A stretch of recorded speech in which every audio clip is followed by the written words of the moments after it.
Lagay ng ekonomiya, kalakalan, negosyo at iba pa. Atin ang alamin dito sa Ang Pilipinas Ngayon. Magandang araw.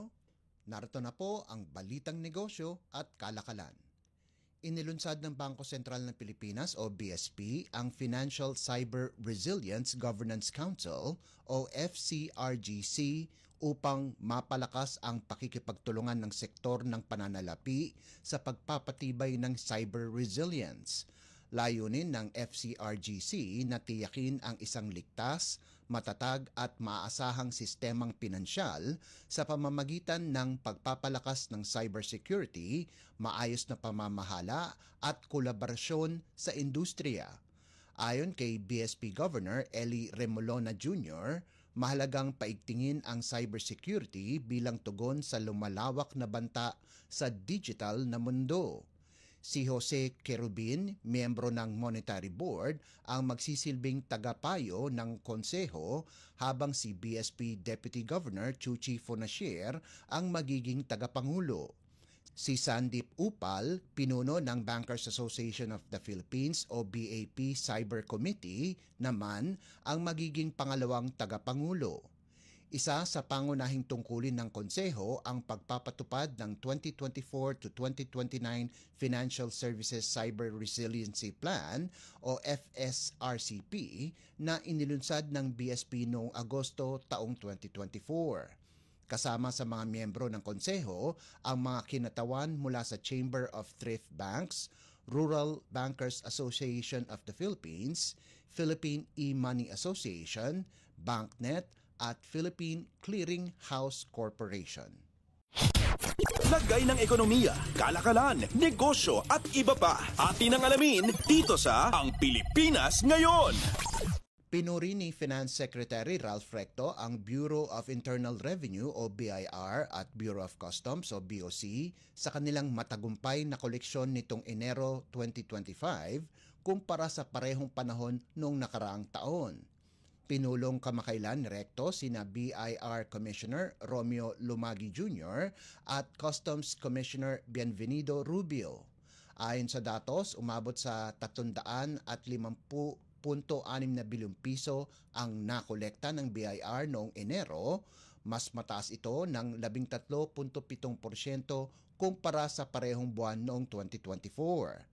Samantala, nakapagtala naman ang BOC ng kabuang koleksyon na 79.3 bilyong piso na may pagtaas na 8.1% mula sa parehong buwan noong nakaraang taon.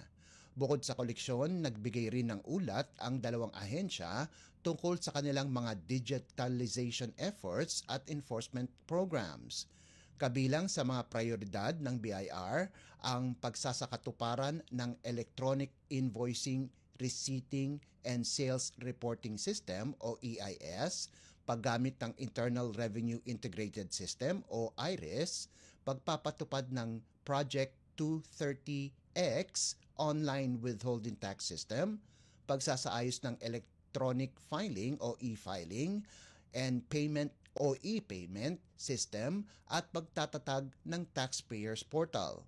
Samantala, prioridad naman ng BOC ang ganap na digitalization ng customs processes, pagsasama ng iba't ibang payment channels sa e-pay portal system, pagpapatupad ng bagong electronic certificate of payment, integrasyon ng BOC postal system sa PhilPost at pagpapatayo ng regional data centers.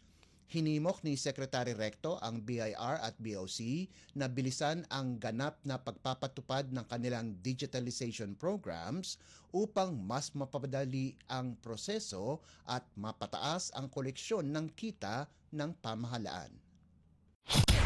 Lagay ng ekonomiya, kalakalan, negosyo at iba pa. Atin ang alamin dito sa Ang Pilipinas Ngayon.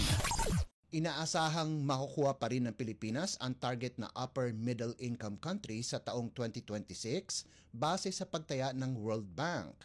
Ayon kay World Bank Country Director Zafer Mustafa Olglu, kanilang inaasahan ang 6.1% na paglago ngayong taon at 6% naman sa taong 2026.